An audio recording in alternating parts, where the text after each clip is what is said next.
Confidence is not a feeling. I need you to really hear that, because everything you've been told about confidence is probably wrong. You've been told to visualize success. You've been told to repeat affirmations in the mirror. You've been told that if you just believe in yourself hard enough, the fear will go away and you'll finally feel ready. None of that is true. Marcus Aurelius didn't run the most powerful empire on earth because he felt good about himself. He ran it while burying his own children, while marching through camps full of disease, while writing to himself alone at night, exhausted, reminding himself of one hard truth. You don't need to feel strong to act strong. You just need to act. In the next few minutes, you're going to learn how the Stoics built a kind of confidence so solid that fear stopped being able to stop them. Not because the fear disappeared. It didn't. It just stopped mattering. If you want to actually build this, instead of just watching another video about it, hit subscribe right now. This channel is built for people who are done waiting to feel ready. Now type the word discipline in the comments. That's it. One small action, right now, instead of just thinking about it. That's the first lesson, and you're about to find out why it matters so much. Let's talk about the thing you already know too well. It's 3 in the morning, and you're replaying a conversation from earlier, picking apart every word. Sure, you sounded weak. It's standing outside a door you need to walk through, heart pounding, feet stuck to the floor. It's watching someone else get the opportunity that should have been yours, because you hesitated, because you waited for the fear to go away first. That feeling isn't something wrong with you. It's just what happens to a mind that's never been trained. Epictetus, a man who started life as a slave and ended it as one of the most respected teachers in Rome, explained it in one simple line. People aren't upset by things that happen to them. They're upset by what they tell themselves about those things. Read that again. The meeting itself doesn't scare you. What you're telling yourself about the meeting scares you. Getting rejected doesn't break you. What you decide it means about your worth is what breaks you. Take away the story you're telling yourself, and what's left is just an event, nothing more. That single idea is the foundation for everything else here, so don't skip past it. Here's the first tool. The Stoics called it the dichotomy of control, but you can think of it as a simple sorting question. Is this actually mine to control or not? Your effort, your choices, how you respond, all of that is yours. Other people's opinions of you, whether you get the job, whether the market crashes tomorrow, none of that is fully yours. Most people spend almost all their energy trying to grip onto things in that second pile, and then they wonder why they feel powerless all the time. Marcus Aurelius wrote himself a daily reminder, and it wasn't meant to sound nice. It was meant to work.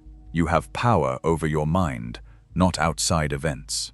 Realize this, and you'll find strength. That's not a feel-good quote. That's an instruction.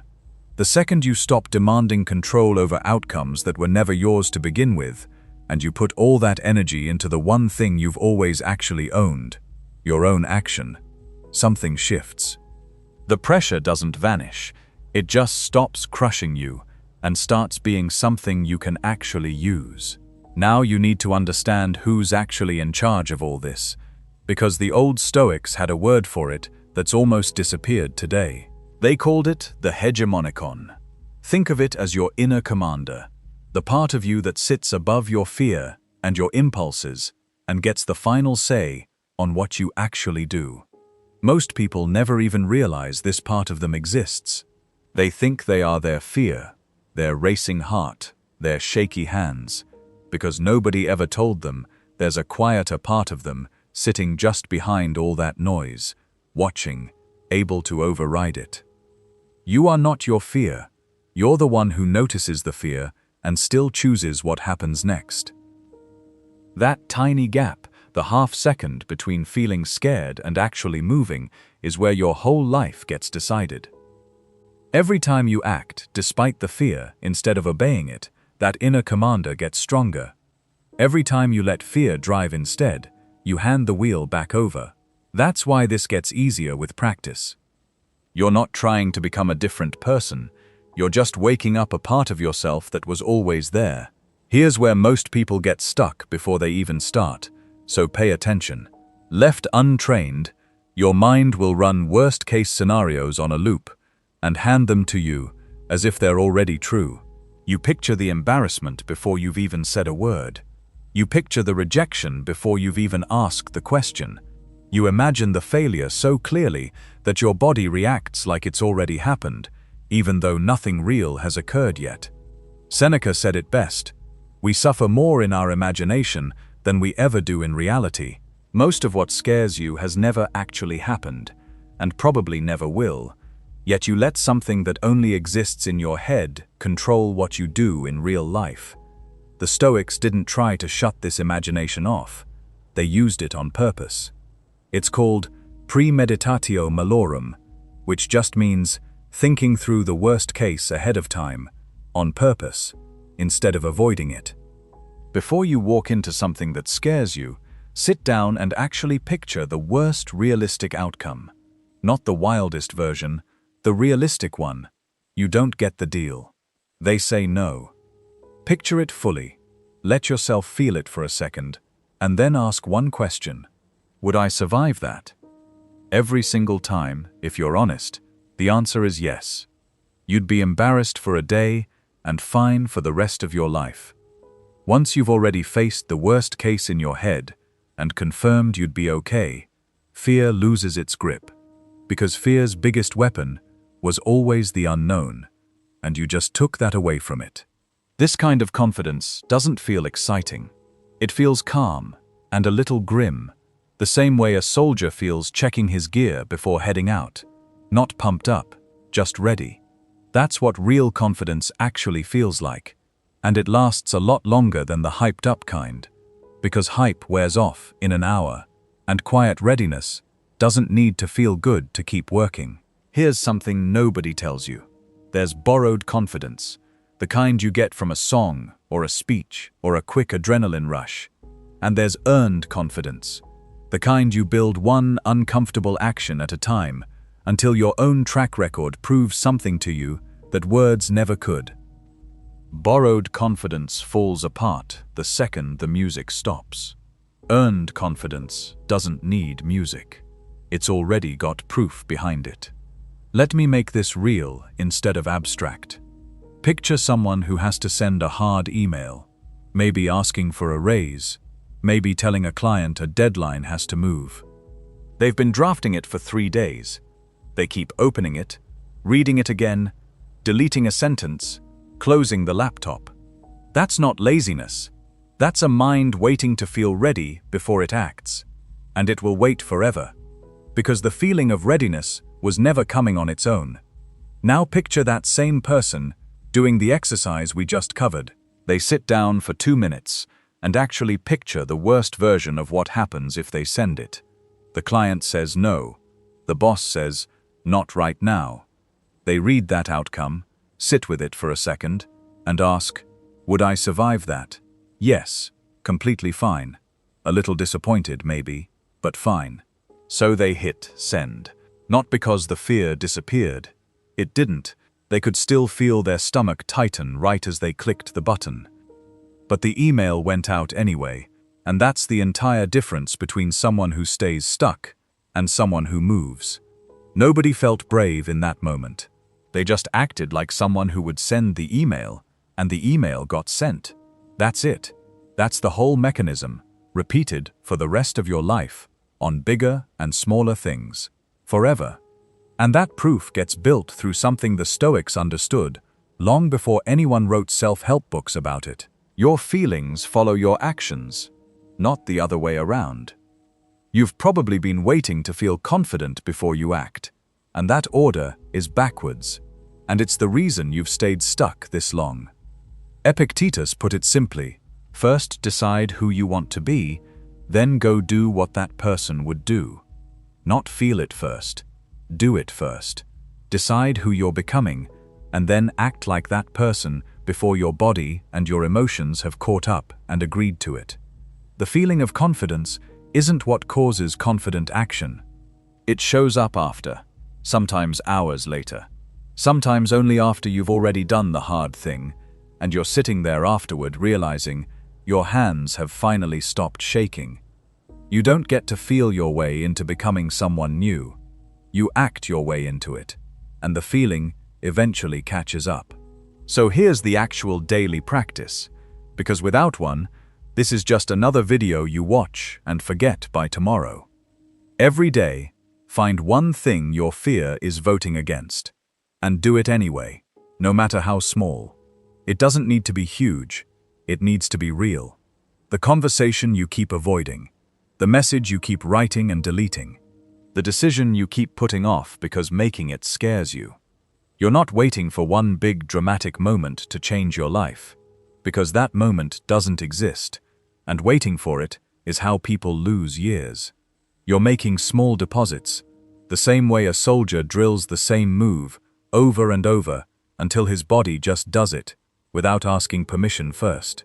Marcus Aurelius didn't write his private notes to inspire anyone. He wrote them to himself, alone, exhausted, often grieving, just to keep his own head straight while his empire was falling apart around him. If the most powerful man on earth needed daily practice to keep his nerve, you don't get to skip yours just because today feels hard. Comment the word earned below if you understand that confidence gets built, not felt. That small action right now is the exact discipline this whole video is about. Now let's talk about what you're actually scared of underneath all of this. Because it's rarely the event itself, it's a failure. And failure, the way most people define it, isn't even true. The Stoics didn't see failure as proof that you're not good enough. They saw it as information, plain and useful, nothing more. You tried something, it didn't work, and now you know something you didn't know before, which makes your next attempt sharper. That's not a feel-good reframe. It's just the accurate version of what failure is, with the emotional story stripped out. The emotional story says failure means you're not good enough. The accurate version says this particular approach didn't work this particular time, under these particular conditions. One of those versions paralyzes you. The other one trains you. You get to pick which one you carry around, and most people pick the painful one only because nobody ever showed them there was another option. There's one more thing you need to fix before we move on, and it's how you treat fear itself. You've been treating that tight feeling in your chest, that racing heart, as a warning sign that something's wrong. Flip that around, because the Stoics did, and they were right to. Fear doesn't show up randomly. It shows up exactly at the edge of what's comfortable for you, right where growth is available, and staying the same isn't. A person who feels nothing at that edge has either already mastered it or stopped trying anything that actually matters. The feeling itself is neutral. What you decide it means is what turns it into either retreat or useful information. Read it as information. Fear showing up isn't proof you should stop. A lot of the time, it's proof you're standing exactly where you need to be. That doesn't mean the fear goes away once you understand this. The Stoics never promised that. Their goal was never to get rid of emotion completely. It was to control how you respond to it. You'll probably feel that same tightness the next 10 times something actually matters. The difference between the person who stays stuck and the person who moves forward is what happens in that half second right after the fear shows up. This also means you have to get serious about your own word to yourself, because none of this works without it. This is where most people quietly let themselves down, and they never even notice because it looks so small. You tell yourself you'll start the hard conversation tomorrow. You tell yourself you'll make the call after the weekend. You tell yourself the timing will feel better later. Each one of those small delays looks harmless on its own, but they're not isolated. They're a pattern, and the pattern is what's actually hurting you, not any single decision inside it. You can't build real confidence on a pile of broken promises to yourself, because the part of you that needs to trust your own word is the same part that has to act when things get hard. If you can't count on yourself when the stakes are low, you won't suddenly become reliable when the stakes get high. Discipline isn't some rare personality trait a few lucky people are born with. It's just the weight of small promises kept, over and over, until your own track record becomes proof that the doubting part of your brain can't argue anymore. The Stoics weren't naturally fearless men who never doubted themselves. They were men who built trust with their own word, day after day, until that trust became the ground they stood on when everything else fell apart. This also means the size of the action matters way less than people think. You don't need one dramatic transformation to prove anything to yourself. You need today's hard thing, handled, and then tomorrow's hard thing, handled again, quietly adding up while you're too busy doing the work to notice it adding up. Think about someone who's terrified of speaking up in meetings. They don't fix that by giving one incredible speech that changes everything overnight. They fix it by raising their hand once in a meeting that doesn't even matter that much, saying one short sentence, sitting back down, and surviving it. Then they do it again the next week. Then again. Nobody claps. Nobody notices.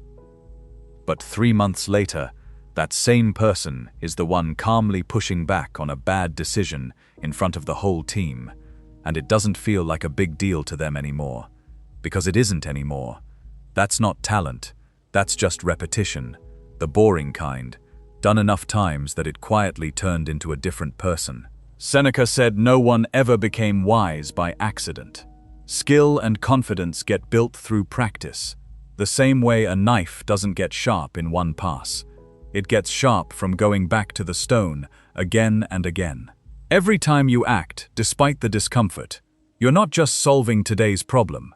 You're adding proof to a list your own brain keeps, without asking you, and eventually that list gets too long for fear to argue against. This isn't motivation. Motivation is just a mood, and moods come and go.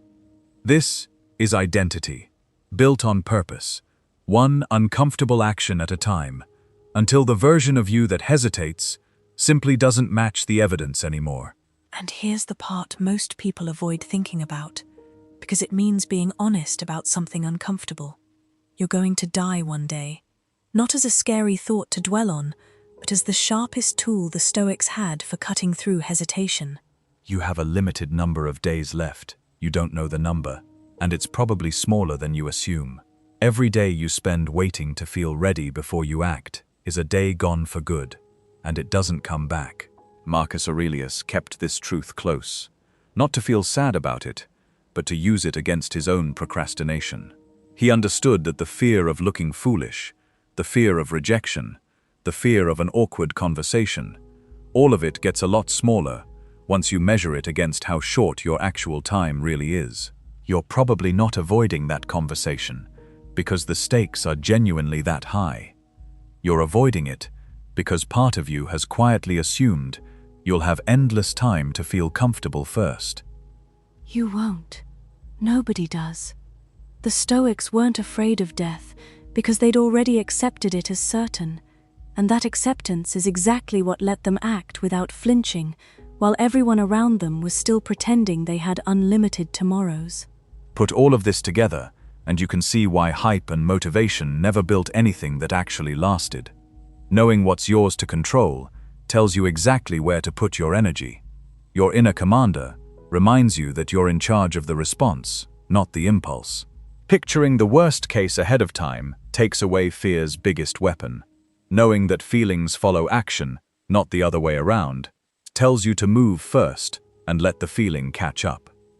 Seeing failure as information, instead of a verdict on who you are, keeps you from quitting after the first hard hit. Accepting what's already happened stops you from wasting energy on a past you can't change. And remembering your time is limited puts a clock on all of it, so you stop treating your own hesitation like something you can afford forever. None of this needs you to feel different before you start. It needs you to act differently starting today, in something small, something real, something your fear is currently voting against. So here's what you're actually going to do the moment this video ends.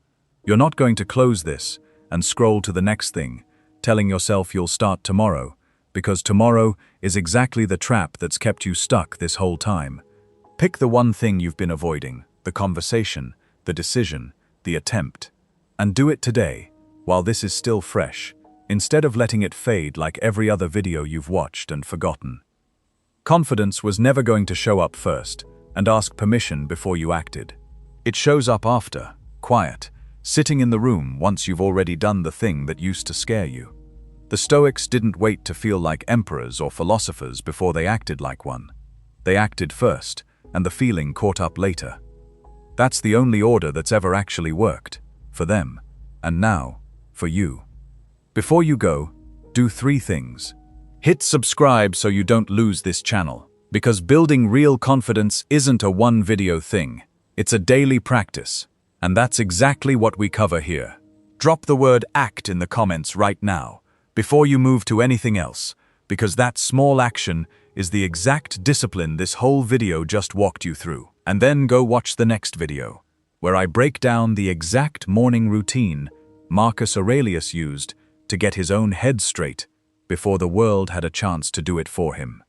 That one will show you how to turn everything you just learned into something permanent instead of a one-time burst of motivation. Confidence isn't a feeling you wait around for. It's a decision you act on. Go act on it.